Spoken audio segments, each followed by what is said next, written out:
ಸರ್ವರಿಗೂ ರಕ್ಷಾಬಂಧನದ ಹಾರ್ದಿಕ ಶುಭಾಶಯಗಳು. ಹೇಗೆ ನಡೀತಾ ಇದೆ ಹಬ್ಬ? ರಾಖಿ ಕಟ್ಟಿಸ್ಕೊಂಡ್ರಾ?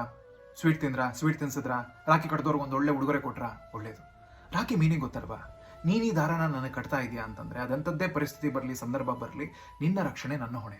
ನೀನು ನಮ್ಮನೆ ಹೆಣ್ಮಗಳು. ಇಂಥದ್ದೊಂದು ಮಾತು ಕೊಡಬೇಕಾದ್ರೆ ಹೊರಗಡೆ ಸಿಗೋ ಪ್ರತಿಯೊಂದು ಹೆಣ್ಣುಮಗುನು ಇನ್ಯಾರ್ದೋ ಮನೆ ಹೆಣ್ಮಗು ಅನ್ನೋದನ್ನ ನಮಗೆ ಜ್ಞಾಪಕ ಇರಬೇಕು.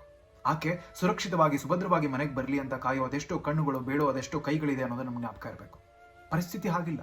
ಇದ್ರ ಬಗ್ಗೆ ಅವರು ಸೋಷಿಯಲ್ ಮೀಡಿಯಾದಲ್ಲಿ ಕಂಪ್ಲೇಂಟ್ ಮಾಡಬೇಕಾದ್ರೆ ಎಲ್ಲ ಗಂಡುಮಕ್ಕಳು ಒಂದೇ ಥರ ಅಲ್ಲ ಅಂತ ವಾಪಸ್ ರಿಪ್ಲೈ ಕೊಡೋ ಬದಲು ಈ ಪರಿಸ್ಥಿತಿಯಲ್ಲಿ ಸಂದರ್ಭದಲ್ಲಿ ನಾವು ಯಾಕೆ ಬಂದು ನಿಂತಿದ್ದೀವಿ ಅಂತ ನಮಗೆ ನಾವು ಕ್ವಶನ್ ಮಾಡ್ಕೋಬೇಕು. ಯುದ್ಧದ ಮಧ್ಯದಲ್ಲಿ ಬೆಳೆಯೋ ಮಗುಗೆ ಅಡುಗೆ ಮನೆಯಲ್ಲಿ ಪಾತ್ರೆ ಬಿದ್ರೂ ಬಾಂಬ್ ಬಿತ್ತು ಅಂತಾನೆ ಅನ್ಸುತ್ತೆ. ಅದು ಮಗು ತಪ್ಪಲ್ಲ, ಯುದ್ಧದ ತಪ್ಪು. ಈ ಯುದ್ಧನ ಮೊದಲು ನಾವು ನಿಲ್ಲಿಸಬೇಕು. ಅದು ನಿಲ್ಲಬೇಕು ಅಂತಂದ್ರೆ ನಮ್ಮ ನ್ಯಾಯಾಂಗ ವ್ಯವಸ್ಥೆ ಸರಿ ಹೋಗಬೇಕು. ಸಮಾಧಾನ, ಭೇದ, ದಂಡ ಎಲ್ಲ ಪ್ರಯೋಗ ಆಗಬೇಕು. ಅಂಥದ್ದೊಂದು ಥಾಟ್ ಮನಸ್ಸಲ್ಲಿ ಬಂದ್ರೆ ನಡುಕ ಹುಟ್ಟಬೇಕು, ಕಾಲು ನಡಗಬೇಕು. ಅದೆಲ್ಲದಕ್ಕಿಂತ ಮುಂಚೆ ಬದಲಾವಣೆ ನಮ್ಮಲ್ಲಾಗಬೇಕು, ನಮ್ಮ ಸುತ್ತಮುತ್ತ ಆಗಬೇಕು.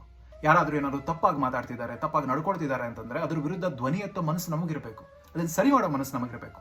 ನಾವೇನಾದ್ರು ತಪ್ಪಾಗಿ ಮಾತಾಡ್ತೀವಿ, ಅದನ್ನು ಸರಿ ಮಾಡ್ಕೊಳ್ಳೋ ಮನಸ್ಸು ನಮಗಿರಬೇಕು.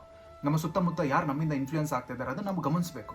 ಹೊರಗಡೆ ಫ್ರೆಂಡ್ಸ್ ಜೊತೆ ಎಲ್ಲರೂ ಹೋಗಿದ್ದೀರಾ, ಎಲ್ಲ ಹೆಣ್ಮಕ್ಳು ಮನೆಗೆ ಹೋಗೋವರೆಗೂ ನಾವು ಮನೆಗೆ ಹೋಗಲ್ಲ ಅನ್ನೋ ಧೋರಣೆ ನಿಮ್ಮಲ್ಲಿರಬೇಕು. ಬದಲಾವಣೆ ಅನ್ನೋದು ನಮ್ಮಿಂದ ಶುರುವಾಗತ್ತೆ. ನಮ್ಮಿಂದ ಶುರುವಾದಾಗ ಅದು ಎಲ್ಲ ಕಡೆ ಹಬ್ಬುತ್ತೆ.